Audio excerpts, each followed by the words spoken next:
தாய் டிவி நேயர்களுக்கு வணக்கம். மத்திய கிழக்கில் இடம்பெற்றிருக்கக்கூடிய விடயங்கள் தொடர்பாகத்தான் இந்த உலக நிலவரங்களில் பார்க்க போகின்றோம். அந்த வகையில் பார்க்கிற போது ஏப்ரல் மாதம் 8ஆம் தேதியில் போர் நிறுத்தம் அறிவிக்கப்பட்டதிலிருந்து நிறுத்தி வைக்கப்பட்டிருக்கக்கூடிய போருக்கு மீண்டும் திரும்ப தங்களுக்கு விருப்பமில்லை என்று அமெரிக்கா மற்றும் ஈரான் ஆகிய இரு நாடுகளும் சுட்டிக்காட்டியிருக்கிறது. இருதரப்பும் இடையே தொடர்ந்து ராணுவ தாக்குதல்கள் நடந்து கொண்டிருந்தாலும் பாகிஸ்தான், கட்டார் உள்ளிட்ட நாடுகள் முன்னெடுக்கக்கூடிய பேச்சுவார்த்தைகளை அவர்கள் கைவிடவில்லை என்று கூறலாம். அமெரிக்கா இன்னும் ஈரானை தாக்கும் தூரத்தில் ஒரு சக்தி வாய்ந்த கடற்படை மற்றும் வான்படைகளையும் கொண்டிருக்கிறது. இதே நேரத்தில் பார்க்கிற போது ஈரானிய அரசாங்கம் தன்னுடைய படைகளை தீவிரமாக தயார் நிலையில் வைத்திருப்பதாக, அதே நேரத்தில் அமெரிக்கா மற்றும் இஸ்ரேலினால் ஏற்பட்டிருக்கக்கூடிய சேதங்களை மறுசீரமைக்க இந்த போர் நிறுத்தத்தை பயன்படுத்தும் என்று கருதலாம். இப்படியான ஒரு நிலைப்பாட்டில் பார்க்கிற போது இந்த போர் முற்றுமுழுதாக முடிவடையுமா என்பது மிகப்பெரிய ஒரு கேள்வியாக இருக்கிறது. வளைகுடா பகுதி மற்றும் அதை சுற்றி இருக்கக்கூடிய பகுதிகளில் நிலவும் ஆயுத பதற்றம், தவறான கணிப்புகள் அல்லது எதிர்த்தரப்பினுடைய நடவடிக்கைகள் தவறாக புரிந்து கொள்ளும் அபாயத்தை இருதரப்பும் தெளிவாக உருவாக்குகிறது. தாங்கள் ஈரானுக்கு மிக அருகில் இருப்பதுடன் பெரும் சேதத்தை ஏற்படுத்தும் திறன் கொண்டவர்கள் என்பதை வெளிப்படுத்துவதன் மூலம் ஈரான் ஆட்சி மீது அமெரிக்கா தொடர்ந்து அழுத்தம் கொடுக்க முயல்கிறது. இப்படியான நிலைப்பாட்டில் எதிர்த்து போராடுவதற்கான ஒரு தங்களுடைய நிலைப்பாடு தொடர்பிலையும் ஈரான் கரிசனை கொண்டிருக்கிறது. குறிப்பாக தேவைப்பட்டால் அமெரிக்க தளங்கள் மற்றும் அரபு வளைகுடாவில் இருக்கக்கூடிய பரந்த உட்கட்டமைப்புகள் மீது தாக்குதல் நடத்துவதற்கு ஈரான் தயாராக இருப்பது போன்ற ஒரு விடயத்தையும் எச்சரிக்கையூடாக வெளியிட்டிருக்கிறது. அமெரிக்காவிற்கும் ஈரானுக்கும் இடையிலான ஒரு விரிவான ஒப்பந்தத்தை எட்டுவதற்கான நீண்ட மற்றும் ஒரு வேளையில் எட்ட முடியாத பாதையில் இருக்கக்கூடிய முதல் நோக்கம் என்னவாக இருக்கும் என்பது தொடர்பாக பார்க்கிற போது இந்த போர் நிறுத்தத்தை தொடர்வதும் அவர்களுக்கு இடையிலான கூடுதல் பேச்சுவார்த்தையினுடைய செயல் திட்டம் குறித்து ஒரு புரிந்துணர்வு ஒப்பந்தம் குறித்த உடன்பாட்டிற்கு வருவது என்பது மிகப்பெரிய ஒரு சிக்கலாக இருக்கிறது. ஆனால் அதை அடைவது என்பது மிக கடினமான விடயமாக மாறியிருக்கிறது. தன்னுடைய குண்டுவீச்சு விமானங்கள் பெய்ரூட்டிற்கு திரும்பும் என இஸ்ரேல் அறிவித்திருப்பதும் டொனால்ட் ட்ரம்பிற்கு இருக்கக்கூடிய தேர்வுகளை இன்னும் சுருக்கி இருப்பதாக கூறலாம். லெபனான் தான் மீண்டும் தொடங்கி இருக்கக்கூடிய தாக்குதல்கள் ஈரானும் அமெரிக்கா ஒப்பந்தம் செய்து கொள்வதை கடினமாக்கினாலும் கூட இஸ்ரேல் பிரதமர் பெஞ்சமின் நெதன்யாகு அதை பற்றி கவலை கொள்வதாக தெரியவில்லை. தொடர்ச்சியாகவே லெபனான் மீதான தாக்குதல்களை தான் தொடுத்து கொண்டு வருகின்றார்கள். ஆரம்பத்தில் இருந்து ஈரான் அரசாங்கத்துடனான ஒரு போர் நிறுத்தத்தை அவர் விரும்பவில்லை என்று கூறலாம். அவரை பொறுத்தவரையில் அமெரிக்காவிற்கும் ஈரானுக்கும் இடையிலான எந்த விதமான ஒப்பந்தமும் நிறைவேற்றக்கூடாது என்பதில் மிக கரிசனை கொண்டு செயல்படுவது போன்றுதான் அவருடைய செயல்பாடுகளை பார்க்கக்கூடியதாக இருக்கிறது.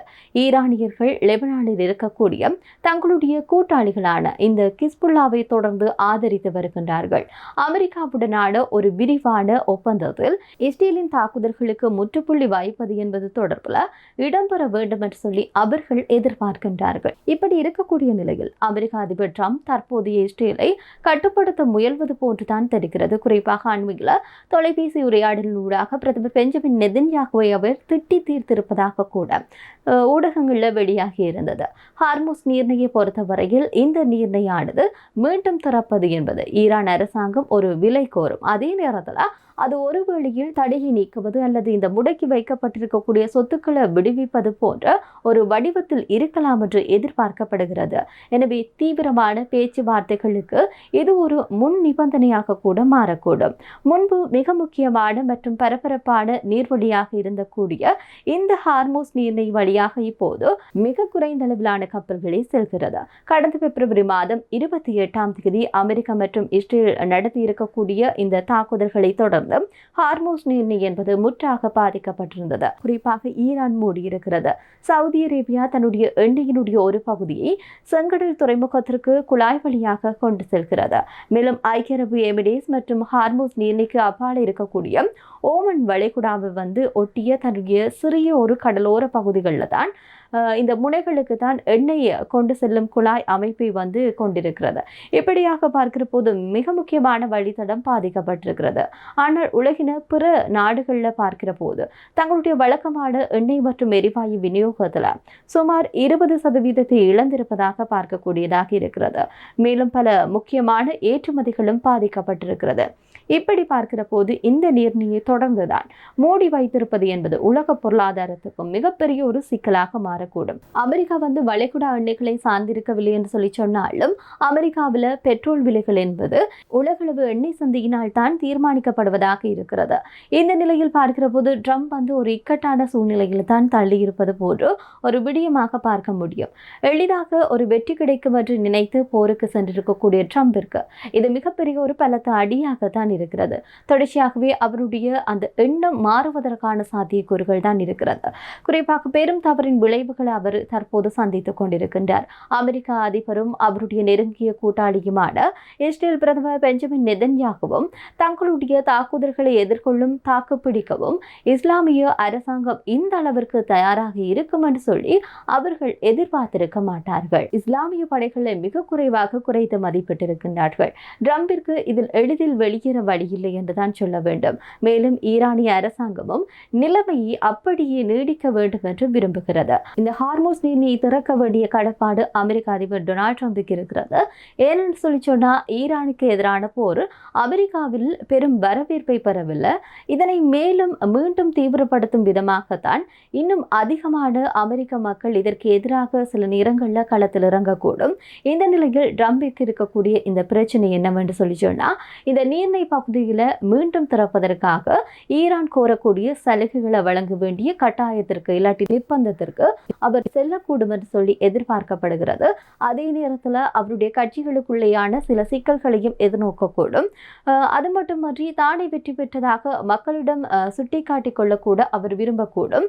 தான் ஈரானுடன் செய்யக்கூடிய எந்த ஒரு ஒப்பந்தம் கூடுதல் பேச்சுவார்த்தைகளுக்காக இந்த போர் நிறுத்தம் நீடிக்கும் ஒரு ஏற்பாடாக இருந்தால் கூட 2015 ஆண்டில் பராக் ஒபாமாவின் கீழ் செயற்பட்டிருக்கக்கூடிய அணுசக்தி ஒப்பந்தத்தை ஒப்பிடப்படுவதை அமெரிக்க அதிபர் முற்றிலுமாக வெறுத்திருக்கின்றார்.